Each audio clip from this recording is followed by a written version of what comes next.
RMC, After Espagne. Nicolas Gilas. Sur votre appli, sur la chaîne YouTube de l'After également, c'est l'After Espagne. Le 9 avril prochain, le Paris Saint-Germain poursuit sa campagne européenne. Luis Enrique et sa team visent une qualif en demi de Ligue des Champions. Ils auront pour adversaire en quart Aston Villa, le club le plus espagnol du foot anglais de Première Ligue, équipe qu'on va analyser dans cet épisode avec le plus littéraire de l'After, Fred Hermel. Hola chicos. Il est même habillé comme un littéraire. Allez sur T'as la vu, chaîne YouTube de t'as vu l'After. le changement physique quand C'est même. quoi, c'est too much même. Ah non, Le c'est petit un foulard foulard et tout. littéraire et tout ça, c'est Non, pour non. YouTube. Vous avez dit, il faut bien s'habiller pour YouTube. Non, laisse tomber, laisse tomber. Bon. Avec le plus fragile de la bande, Edgar Groslo, depuis Madrid. L'homme au poignet qui pète, bien sûr. Ça va Edgar? Salut tout le monde. C'est beau à Madrid. Voilà mon Bah, Yeka. ça va, en direct de Valdebebas aujourd'hui parce qu'il y a une conférence de presse dans quelques minutes. Et on est avec le plus international de cet épisode, Valentin Germain, à qui RMC a payé des vacances cette semaine, puisqu'on t'a envoyé à Birmingham. Ouais, sacré lieu de vacances, il y a beaucoup de choses à faire comme marcher. Et... Salaud. Bonjour à toutes et à tous. Voilà. Il y a des pubs quand même à Birmingham. Il y a beaucoup de pubs. J'ai dit qu'est-ce que je peux faire un petit peu culturellement. Ils m'ont dit bah va au restaurant. C'est vraiment moche, vraiment. Birmingham. J'ai pas eu le temps de bien visiter, mais c'est réputé pour être une ville qui était un petit peu stylée quand ils l'ont construite. Vous savez, briques rouges, etc. Beaux bâtiments, mais depuis ça a pas trop bougé. Donc quand les gens là-bas te demandent beaucoup, t'en penses quoi alors de Birmingham? Ouais, On pense t'as pas en menti, fait à Birmingham. c'est sympa. T'as menti. Non, je dis juste il fait beau, c'est cool. Parce En que je fait, suis ce qui est cool, c'est Angleterre qu'on fait souvent la tier list des villes qu'il faut absolument visiter. On sait qu'on n'ira pas à Birmingham déjà. A priori, enfin sauf si tu veux t'ennuyer, tu veux ou te reposer. Non, c'est bon, je passe déjà Ouais, pas ouais, mal il de est temps avec Fred Hermel. T'inquiète pas. Alors, Comme quand on comme ça, tu vois, le tacle gratuit. Oui, à la- Alors que j'ai même pas la balle. À l'anglaise, Ouais, à la mais j'ai pas Birmingham, la à la Birmingham. Alors quand on dit qu'Aston Villa est le club le plus espagnol de PL, alors c'est juste factuel. Les Villans comptent 3 joueurs espagnols. Il n'y a aucun club de PL qui en compte autant. Alors s'il y en a un quand même, en vrai il y a les Blues de Chelsea. 3 joueurs. Alors c'est Asensio qui est prêté par le PSG, on va y revenir.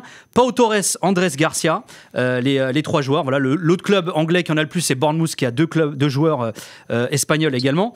Alors c'est vrai que on va rentrer un peu dans le détail. On va notamment parler de lui. Valentin, les Parisiens ils craignent la classique, c'est-à-dire l'ex qui claque contre le Paris Saint-Germain. L'ex, alors qui n'est pas vraiment un ex, puisque contractuellement il est encore lié au PSG, c'est Asensio, alors qui cartonne depuis qu'il a rejoint Aston Villa en plus l'hiver dernier. C'est ça, on rappelle, il a été prêté pour la fin de saison par le PSG à Aston Villa. Effectivement, il cartonne 10 matchs, 8 buts, toutes compétitions confondues. En fait, depuis qu'il a fait ses débuts le 9 février, aucun joueur de Première Ligue n'a marqué autant que Marco Asensio. C'est une vraie transformation. Donc je vous ai dit 8 buts. Depuis son arrivée en 2023 à Paris, il a fait 47 matchs, il en avait mis que 7. Donc il a déjà battu son record de buts avec le Paris Saint-Germain. Pourtant, il n'est pas tout le temps titulaire sous Unai Emery. Il y a 2 titularisations en championnat, mais il est ultra efficace, notamment quand il entre. Il a un ratio, il est décisif toutes les 53 minutes. C'est hyper efficace, évidemment. C'était plus du double avec Paris. Voilà, il fallait attendre beaucoup plus longtemps pour qu'il claque des buts dans une position qu'il affectionne aussi, qui est en gros numéro 10, quoi, derrière l'attaquant un petit peu, parfois décalé à droite quand il y a besoin, mais on sent qu'Unai Emery l'a vite trouvé quand même où il était bon, c'est-à-dire en soutien par exemple d'un Oli Watkins. Et il y a beaucoup de joueurs devant, mais lui il accepte parfois d'avoir un rôle un petit peu de remplaçant, quoi, le gars qui va entrer, qui va claquer. Et d'ailleurs les supporters sont assez impressionnés et contents d'avoir un joueur de cette trempe. Ils me disent mais c'est fou qu'Asensio soit avec une telle qualité technique dans notre club. Ils sont déjà dans le love. Edgar, Asensio, c'est 38 sélections, 2 buts, 13 passes D avec la Roja. Il a plus joué en sélection depuis septembre 2023. Est-ce que c'est un joueur qui compte, dont on parle encore en Espagne ou plus du tout?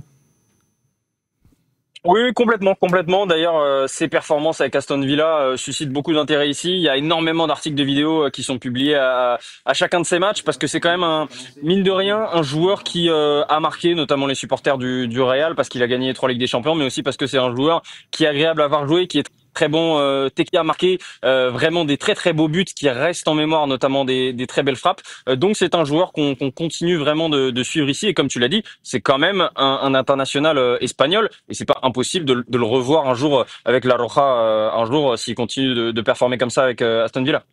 Je sais que tu le kiffes, Fred Asensio. Oui. Je l'aime beaucoup. Je me souviens d'un tweet une fois. Un fameux tweet où je faisais une petite comparaison financière entre ce qu'avait coûté Asensio et ce qu'avait coûté Mbappé au PSG. On m'a souvent reproché ce tweet, mais Asensio, c'est un talent extraordinaire. Il pourrait être aujourd'hui l'un des meilleurs attaquants du monde. C'est quoi le problème alors? Il ne travaille pas assez. Même au PSG d'ailleurs, il n'a pas réussi à percer. Non, mais c'est quelqu'un qui n'est pas dans la régularité. Là, ses stats sont incroyables à Aston Villa, mais je pense que dans 2 mois, on se dira ah bah non, finalement, c'est quelqu'un, c'est génial au début. Quand il est arrivé au Real, c'est Zizou qui le fait rentrer en équipe première. À l'époque, il est prêté, il fait la tournée aux États-Unis. Et Zizou voit 2 entraînements avec Asensio, il voit sa frappe, etc. Il dit non seulement je l'emmène à la tournée, mais en plus il reste. et il marque le premier but de la saison en Supercoupe d'Espagne, en Supercoupe d'Europe, et il marque le dernier but de la saison en finale Ligue des Champions. C'est un diamant qui aurait dû être poli, mais qui n'a pas été bien poli parce que comme m'a dit un célèbre entraîneur un jour, en se référant à Asensio, il n'aime pas se faire mal à l'entraînement. Ouais. Et le haut niveau, il faut savoir travailler plus que les autres. Alors, autre espagnol de cette équipe d'Aston Villa, il y a le jeune latéral Andrés Garcia. Alors, 8 apparitions avec Villa cette saison. Il a rejoint d'ailleurs en mercato d'hiver en provenance de Retafe Birmingham. En revanche, Valentin, le troisième espagnol d'Aston Villa, c'est un pilier de cette équipe, c'est Pau Torres. Un vrai cadre, hein, effectivement. 28 ans, espagnol, donc défenseur central.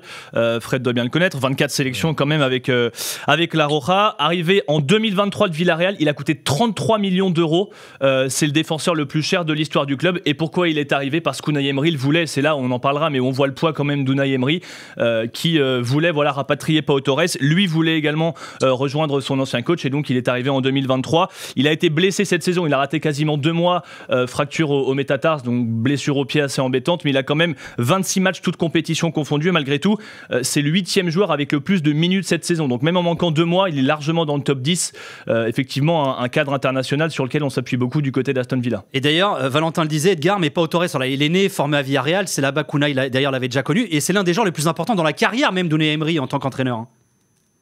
Oui, c'est le 3e joueur qu'il a eu le plus sous ses ordres. D'ailleurs, Unai Emery, c'est l'entraîneur avec qui Pau Torres a le plus joué, puisqu'il l'a connu plus de 60% des matchs de la carrière de Pau Torres. C'est avec Unai Emery en tant que coach. Et Pau Torres, d'ailleurs, a dit qu'il avait eu un énorme impact dans sa venue en Première Ligue, parce qu'il a dit que lui, il voulait absolument avoir un coach qui le connaissait déjà bien, et que sans Unai Emery, il serait sûrement pas avec Aston Villa aujourd'hui.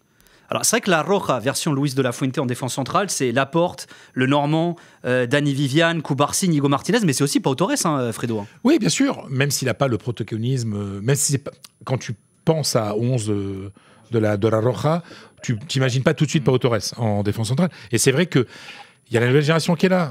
Il y a Asensio, l'autre Asensio avec un C, défenseur central du Real, qui fait une saison absolument incroyable. Tu as bien sûr Cubarsí, qui est un petit génie et qui grandit. Mais Pau Torres est un très très bon défenseur central. Là, il doit avoir 29 ans. Je pense qu'il est en pleine maturité. Il est grand, il est fort, il est intelligent. Non, je pense que c'est, comme disent les jeunes, c'est mon gars sûr, quoi.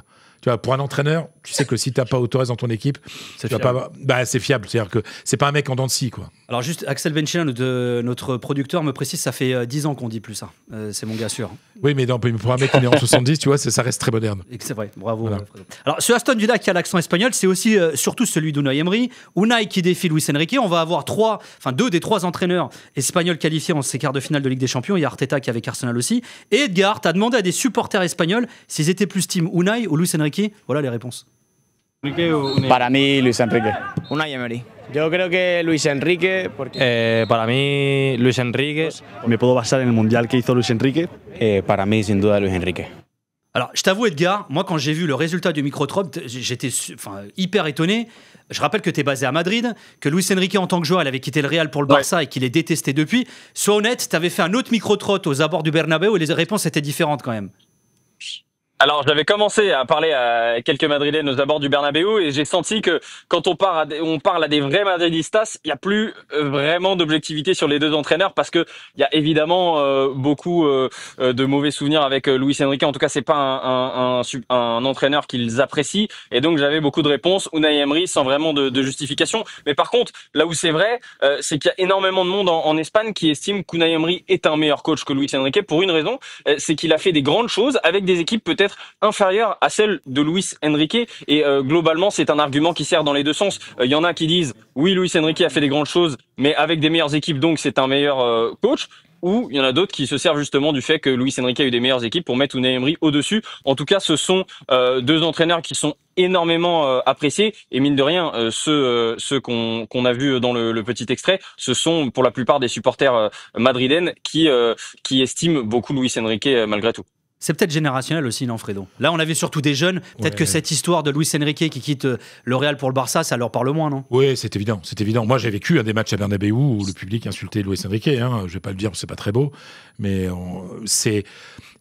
oui, ce sont de très jeunes supporters. Et puis, il faut expliquer une chose aussi, c'est que Luis Enrique a une personnalité qui est tellement plus médiatique que Unai.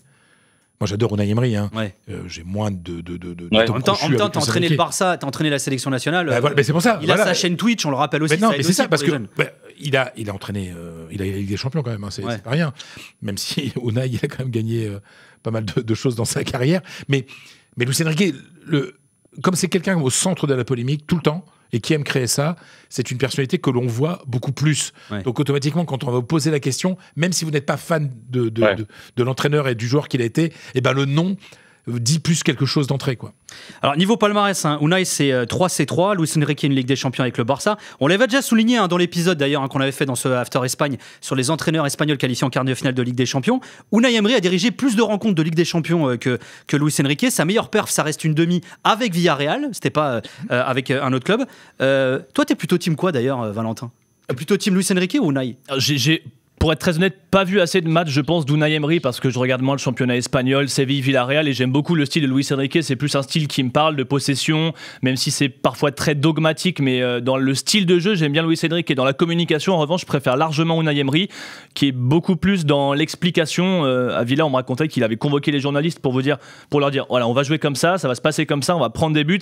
C'est évidemment pas le cas de Luis Enrique, mais si on parle purement football, je me retrouve plus dans Luis Enrique. Edgar, tu dis quoi, toi? T'es team Luis Enrique ou Unai Emery?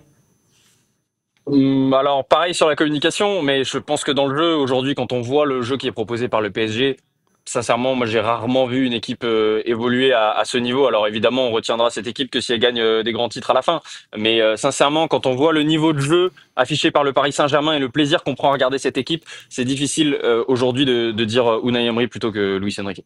Et pourtant, tu l'as dit, Fredo, hein, il a quand même, je vais pas dire qu'il a plus de mérite, Unai Emery, mais lui, il a jamais eu un Barça à entraîner. Il a le PSG, tu me diras, mais bon. Oui, mais un PSG où je pense qu'il est beaucoup plus facile d'entraîner le PSG aujourd'hui que du temps d'Unai. Ouais, il y a moins de stars. Oui, voilà, puis je pense que la direction laisse un peu plus de champ libre à l'entraîneur aujourd'hui qu'auparavant.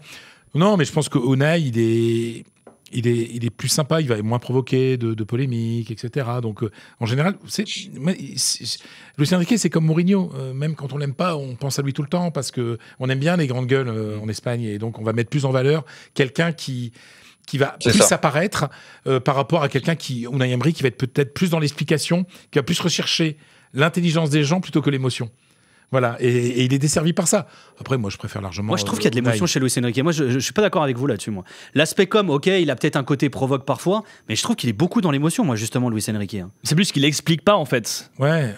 Je sais pas. Je trouve ça plus intéressant d'entendre Unai Emery qui détaille un petit peu sa tactique et qui fait vraiment du grand public, parce qu'en parlant aux journalistes, il s'adresse aussi aux fans, que Luis Enrique qui vous dit, bon, bah, de toute façon, vous y connaissez rien. Bah, exactement. Oui, non, mais c'est ça, c'est ça. C'est exactement ça. Puis Unai Emery, un jour, de toute façon, c'est à la fin de la carrière qu'on verra. Hein. On dit que c'était à la fin du... Je sais pas si on doit encore le dire, c'est à la fin du bal qu'on paye les musiciens. Non, Luis Fernandez disait, c'est à la fin du bal qu'on paye les magiciens. Bah voilà. Bah oui. Embrasse Luis. Tu nous écoutes, Luis, t'embrasses. En tout cas, on a deux magiciens là, parce que aussi bien Unai Emery que Luis Enrique sont au niveau d'entraîneur quand même des magiciens. Ils font des trucs quand même. C'est clair. Assez impressionnants.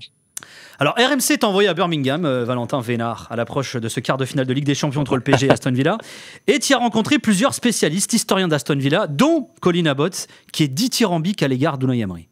Je ne peux pas imaginer un autre manager capable de transformer le club comme il l'a fait. Il l'a fait si vite, il nous a pris alors que nous luttions pour le maintien. Ce que les propriétaires ont fait, il faut leur donner le crédit. Ils ont ramené Unai Emery, ils ont cru en lui, ils lui ont laissé prendre qui il avait besoin, ramener tout le staff qu'il voulait. Ils excellent dans ce qu'ils font. Unai Emery a fait venir ses gars, il sait comment ils fonctionnent, et eux savent ce qu'Unai Emery veut. Et c'est un mariage au paradis. He knows how they operate. They know what Unai Emery wants, and it really is a marriage made in heaven. Alors, il a plus que bonne presse à Birmingham, Unai Emery, Valentin. C'est vraiment, honnêtement, impressionnant. Je ne m'attendais pas à autant d'enthousiasme. Je suis allé à un match de jeunes à Aston Villa de FA Youth Cup et je demande à une supportrice. Elle me dit it's absolutely God, c'est Dieu en fait, Unai Emery. Parce qu'en fait, il faut comprendre qu'il les a pris. C'est évidemment excessif, mais en fait, il les a pris en octobre 2022. En gros, ils étaient autour de la 15e place. On en avait marre du côté d'Aston Villa de lutter pour le maintien. 2 ans et demi plus tard, demi-finale de Conference League, top 4 en Première Ligue, première qualif en Ligue des Champions depuis 41 ans. Et donc, quand on demande aux gens, en fait, mais comment vous expliquez qu'Aston Villa en soit là, mais c'est monsieur Unai Emery. Et ils sont impressionnés en fait par la capacité qu'il a eu à transformer le club. Alors, là où les propriétaires ont été bons, c'est qu'ils se sont dit, On a ce qu'ils appellent là-bas un league coach, c'est-à-dire un coach limite qui peut nous amener vers le titre. On lui donne les clés du camion. Donc en fait, ils ont dit, on a Unai Emery, ramène ton staff, donc les Espagnols, ramène Monchi, dont on parlera plus tard, le directeur sportif, et fait le travail. Et en fait, il a mis en place les choses, il a recruté les joueurs qu'il voulait, il a expliqué, je le répète, mais c'est important visiblement là-bas, le style qu'il voulait mettre en place, beaucoup de pédagogie, mais là-bas il est adoré, personne ne vous donnera genre une réserve, quoi. C'est vraiment impressionnant. Mais tu vois, on en revient au débat qu'on avait eu quand on avait fait le débat sur les fameux coachs espagnols qui sont en quart de finale de cette Ligue des Champions. Ok, c'est top, ça marche avec Aston Villa, c'était ça à Villarreal, c'était ça à Valence, à Séville, mais on a l'impression dès qu'il y a un club au-dessus, genre PSG ou quoi, bah ça colle moins, quoi. Peut-être parce qu'on lui donne pas d'ailleurs. Tu fais la question, tu fais la réponse, c'est exactement ça. Je pourrais le faire tout seul ce podcast. Tu es autosuffisant. On la direction. Mais non, mais c'est exactement ça. Je pense que voilà, il est parce que quand tu es coach d'un très grand club, il faut que tu sois capable d'être dans la guéguerre avec les dirigeants, d'avoir une personnalité tellement forte que tu peux imposer tes choix aux dirigeants. C'est très dur, hein. C'est très très dur. Et Unai, il n'y a peut-être pas forcément la personnalité pour être en conflit avec les dirigeants. Bah moi non plus, d'ailleurs, c'est pour ça que vous êtes là. Nico, sur ce point, par rapport aux stars et par rapport à ses échecs peut-être au meilleur niveau, j'en parlais hier avec Cristobal Soria, que Fred doit connaître, qui est une légende du FC Séville. Et lui me disait que pour lui l'échec de la carrière d'Unai Emery, c'est qu'avec les grandes stars, et il m'a pris l'exemple de Neymar, avec les grandes stars, il a jamais peut-être réussi à vraiment inculquer sa vision du football, sa rigueur, parce que c'est un entraîneur qui a beaucoup de discipline, beaucoup de rigueur dans ce qu'il demande à ses joueurs, et que peut-être qu'au plus haut niveau, avec les stars comme Neymar, il a jamais vraiment réussi à transmettre sa vision du football. Bon, après, transmettre sa vision du football à Neymar, peu de gens peuvent le faire. Hein. Ouais, faut le faire en soirée, quoi. Voilà. Oui, voilà, c'est très tard. Ouais. Alors, Aston Villa, il est en soirée avec Neymar. Bon, c'est pas sûr, hein. Détrompe-toi, il adore la fête, Unai. Alors, Aston Villa, c'est des joueurs, donc un entraîneur espagnol, mais aussi un directeur sportif espagnol, un DG du foot même. Il s'appelle Monchi, il a été directeur sportif à Séville, où il a été l'un des grands acteurs des 7 Europa League remportés par le club, notamment. Mais si Monchi s'est retrouvé à Birmingham, c'est grâce à son entraîneur, Unai Emery. Et il y a quelques mois, Unai Emery confiait à DAZN comment il avait œuvré à la venue d'Unai Emery en Première Ligue. J'ai lu que Monchi avait l'intention de quitter Séville. Je me souviens du jour où je l'ai appelé, c'était un lundi. J'étais en voiture, je quittais le centre d'entraînement pour rentrer chez moi et je l'ai appelé avec l'idée d'établir un premier contact. Je lui ai demandé « C'est vrai que tu vas quitter Séville ? Ici, on cherche un directeur sportif et tu correspondrais parfaitement si tu acceptais de venir. Si tu me dis oui maintenant ou plus vite, on y va. » C'est comme ça que ça s'est fait. Il m'a dit « Unai, je ne peux pas te dire oui comme ça, il faut que je parle avec ma femme. »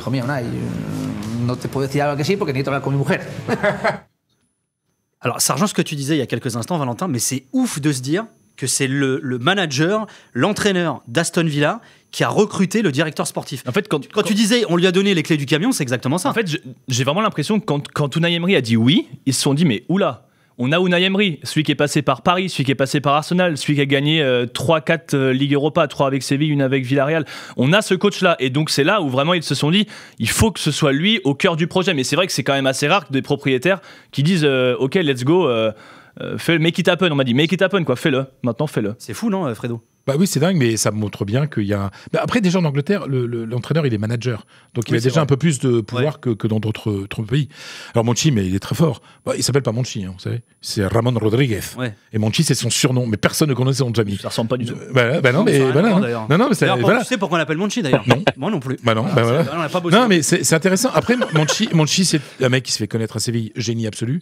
Il a fait des coups de malade. Après, quand on parle, par exemple, avec notre spécialiste du foot italien, Johan Crochet. Ouais, mais alors la Roma, j'ai envie de te dire. Compliqué. Oui, mais il n'y a que la Roma en réalité. Oui. Tout à l'heure, on a vu son parcours. C'est vrai que la Roma. Après, j'ai envie de te dire, c'est pas Johan Crochet qui va nous démentir. La Roma, c'est compliqué pour quasi tout le monde. Hein. Et surtout quand t'es pas italien. Voilà, en plus. Surtout quand t'es pas romain. Mais cela dit, tu l'as dit, et Edgar, c'est vrai que Monchi, c'est des résultats sportifs avec Séville, d'ailleurs, surtout, mais aussi des gros coups économiques dans tous les clubs où il est passé. C'est ça, il a battu les records d'achat et de vente de l'histoire du club, justement.